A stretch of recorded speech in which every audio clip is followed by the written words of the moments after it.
Have you ever woken up on a bright morning only to discover your mind shrouded in an invisible gloom? Have you watched others praise your life's blessings, yet felt trapped behind an unseen barrier? Hello everyone. Welcome back to our channel. Today we're exploring a profound truth. The toughest obstacle we face is rarely a circumstance or a person, it is the wall we build inside our own heart. In this video, we'll unpack two core insights: that internal resistance often masquerades as external hardship, and that real transformation begins with inner healing. Throughout life, each of us will encounter our personal inner hurdle. For some, it's the pain of a relationship ending when someone you poured your whole self into walks away, leaving you questioning your worth. For others, it's the sting of failure, a dream shattered so abruptly that you wonder if you ever truly had what it takes. And for many, it's a nameless loneliness, surrounded by people, yet feeling utterly misunderstood. These moments don't defeat us because they're unsolvable, they defeat us because they lodge deep in our psyche, keeping us replaying memories and regrets. In the next 10 minutes, we'll tell stories of heartbreak and rebirth, share practices rooted in psychology and philosophy, and chart a step-by-step path to cross these invisible divides and reclaim the real you.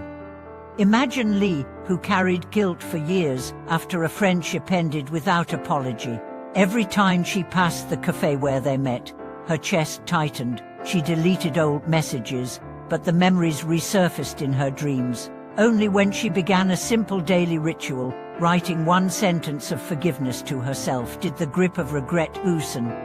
Or consider Van, a young professional who lost his job overnight.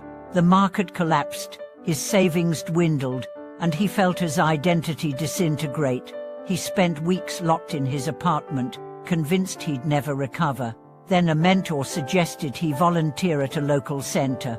Teaching children reaffirmed his value, bit by bit restoring his confidence to apply again, and this time to a company that truly appreciated his talents. These stories remind us time alone doesn't heal the heart's wounds. Healing happens when we learn to reframe our suffering, not as proof of weakness, but as a signal to rediscover our strength. Over the next sections, we will dive into 5 universal mind barriers: emotional regret, broken trust, self-blame, fear of change, and the depths of despair. With each, we'll share true accounts, practical exercises, and insights from contemplative traditions and modern therapy. You'll see how to acknowledge the pain, process it fully, and then gently guide yourself toward renewal.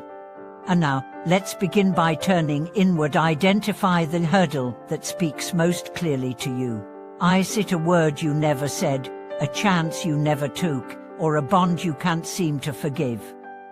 Hold that thought as we move forward, because crossing this barrier isn't about erasing the past, it's about stepping into a future unburdened by its weight. One of the most persistent barriers we face is emotional regret, the gnawing sense that we should have acted differently long ago. Perhaps you dwell on words left unsaid to a parent who's passed, or you replay a decision that closed one door only to lead you down a darker path.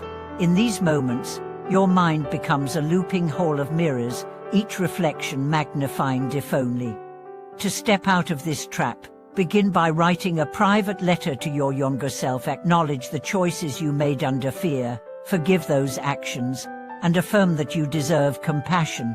Over days and weeks, you'll notice the weight of what might have been begin to ease, replaced by a gentler curiosity about the lessons learned. Broken trust can feel even more insidious, as it infects every new relationship with suspicion. Think of Aaron, whose first serious partnership ended when secrets surfaced, leaving him convinced that openness would always be met with betrayal. He guarded his heart fiercely, never revealing vulnerability, yet found himself lonely and disconnected. A simple practice helped him rebuild faith. Each time he felt the impulse to withdraw, he shared one small truth with a trusted friend about his day, his hopes, or his fears. Over time, These micro-revelations proved safe, teaching him that risk can be measured and trust can grow again from tiny acts of courage. Self-blame often weaves itself into the fabric of our identity, convincing us that every setback was our fault. Maya, who lost her business to unforeseen market shifts, internalized the collapse as proof she wasn't capable. She replayed each moment, every marketing misstep, every over-optimistic forecast as personal failures. To break free, she adopted a reframing exercise. Whenever self-criticism rose, she paused to ask, what external factors were at play? Listing economic downturns, evolving consumer tastes, and supply chain disruptions helped her see a wider context. Gradually, self-compassion replaced harsh judgment, and she could plan her next venture with clear eyes rather than a burdened heart. Fear of change may be the most universal hurdle of all. It wears many masks: perfectionism, procrastination, or an insistence on maintaining the status quo. Consider Omar, who stayed in a stable but soul-crushing job for years because the unknown of career transition felt too risky. Every morning he rehearsed the worst-case scenario in his mind, cementing his inertia. Then a friend invited him to a weekend workshop on transferable skills. Surrounded by peers sharing similar anxieties, Omar realized his fears were common, not unique. By mapping out small experiments, updating his resume, conducting an informational interview, volunteering on a project, he chipped away at the unknown until change felt not like a cliff but a staircase. At the deepest end of the spectrum lies despair, the hollow ache that sometimes seems to have no remedy. There was Rosa, overwhelmed by a series of personal losses that left her questioning whether life was worth the effort. Professional help provided tools, but what shifted the tide was a purpose-finding exercise. Each day she wrote one line about something that mattered: seeing a child's smile, the scent of rain, or a song that uplifted her spirit. Over months, these lines formed a mosaic of meaning, guiding her back from the abyss by reminding her that even in darkness, sparks of light endure. Across all these inner hurdles, the common thread is intentional practice.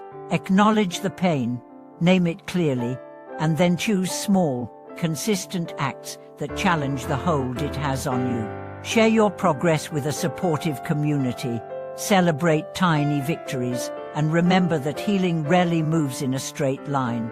Each step forward diminishes the barrier's height until you can simply walk over it. As you reflect on your own invisible walls, ask yourself, which practice will you try first? And how will your life shift once that hurdle no longer looms so large? Thank you for watching this video. Chatek PST.